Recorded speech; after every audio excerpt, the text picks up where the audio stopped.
Eat lunch with me while I tell you how a flight of stairs changed my life. But first, we got a cracker. Oh, she is crisp too.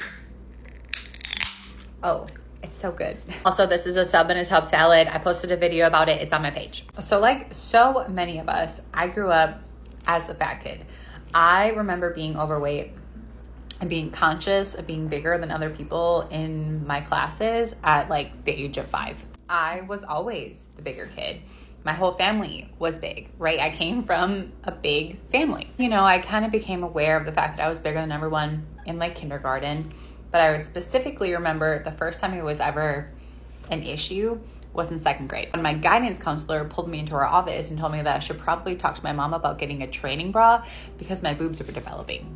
Yeah, I just felt very singled out because of the size of my body, and that just kind of continued. And like a lot of us, I had just kind of adopted food as a coping mechanism from a very, very young age. My parents got divorced when I was like 5, and that's when it started. Food was comfort.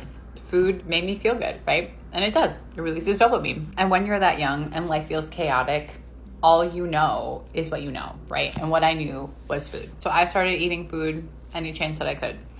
I remember sneaking handfuls of stuff as I walked through the kitchen, hiding wrappers under my bed at night, hoping my mom wouldn't find them, but I'm pretty sure she did. Fast forward to middle school, and I remember my mom telling me, Amber, if you don't change something, you're gonna weigh 200 pounds by the time you're in 6th grade. And I was just like, no, Mom, that's not gonna happen. But it did. It did. And it was around that time that I remember going to my first Weight Watchers meeting with my mom.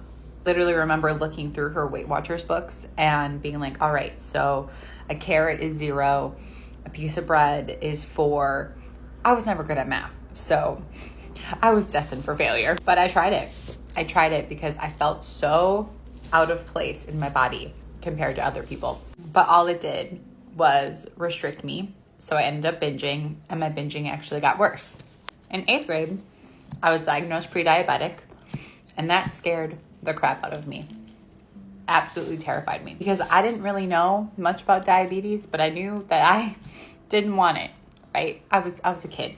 And so my pediatrician told me that I should start keeping a food diary and drinking Slim Fast shakes for lunch. So that's what I did. And this whole time, my binging is not getting better, right? It's actually getting worse and worse and worse. And by the time I got to sophomore year of school and got my driver's license, that's when things really took a turn for the worse. Because then I could drive myself, go binge in private. No one knew about it. I could come back home, act like nothing happened. And that continued, starting when I got my driver's license through adulthood. All the while, I'm yo-yo dieting in between all of this, right? I would go through periods of extreme restriction, trying to change something without actually changing what was going on up here.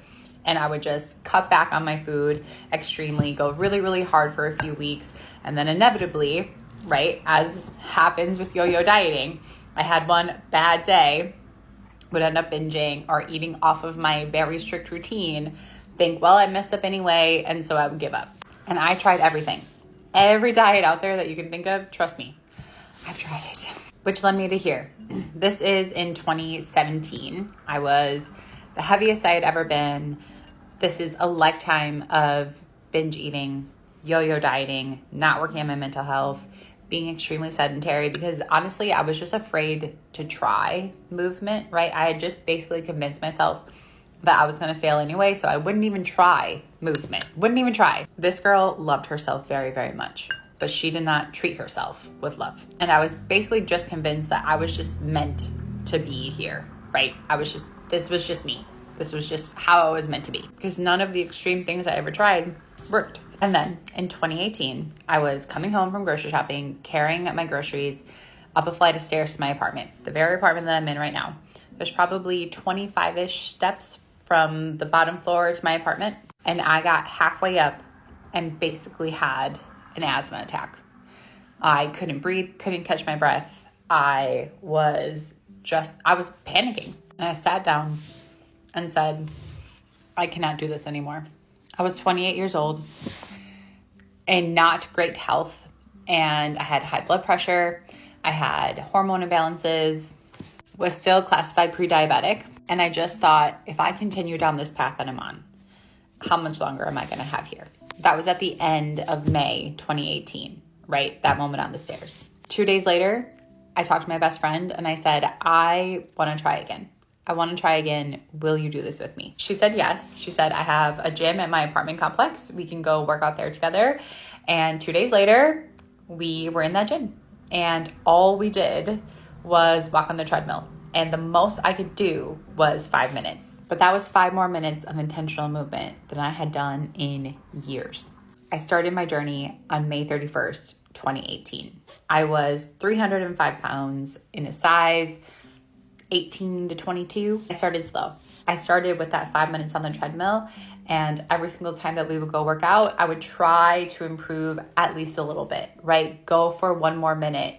Try to lift up free weights. I didn't know what I was doing, but did stuff that I saw other people doing. I started controlling my portions. I didn't even start out by tracking my calories. I just ate smaller portions than what I was. And I cut back on fast food, which was basically my lifeline. It's basically all I ate. And so I cut back on it and I just made my food at home. And by the end of 2018, I had dropped 70 pounds just by being consistent, just by moving my body a little bit more, just by eating smaller portions. And it was the first time in my life that I felt like I was doing something that I could actually sustain. And this is where I'm at now.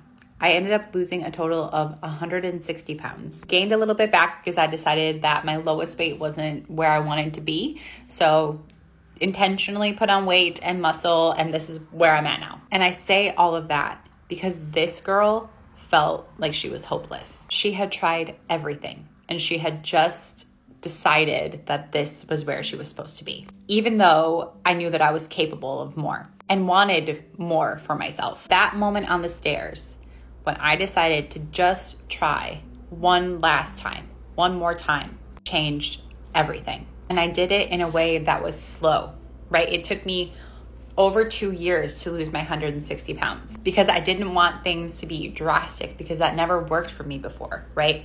I took it slow. I moved my body for joy, not for punishment. I focused on making most of my food at home, still enjoying my life, still enjoying all the foods that I loved in moderation. And I found a way of living that not only got me to my goals, but has now helped me maintain them and sustain them for over 3 years. And so why I'm sharing this story about the stairs is because you are never too far gone, all right? If there is something that you want, you're not too far gone. You're not too old. It's not too late to start. You just have to be brave enough and believe in yourself enough to try again. As someone who struggled her whole entire life with her relationship with food, her relationship with movement, I know how freaking hard it is. Trust me. But it is not impossible. And I'm sharing this now because I know the New Year's is right around the corner. And I know so many people are going to be starting their own health journey come the new year. So as someone who has been through it, listen to me when I say that you can do this. Stay patient. Set small, realistic goals. Give yourself time. Do not put a timeline on your journey. Define health for yourself. You don't have to follow some crazy restrictive diet if it's not going to be something that you can maintain and sustain forever. It is possible, and you've got this.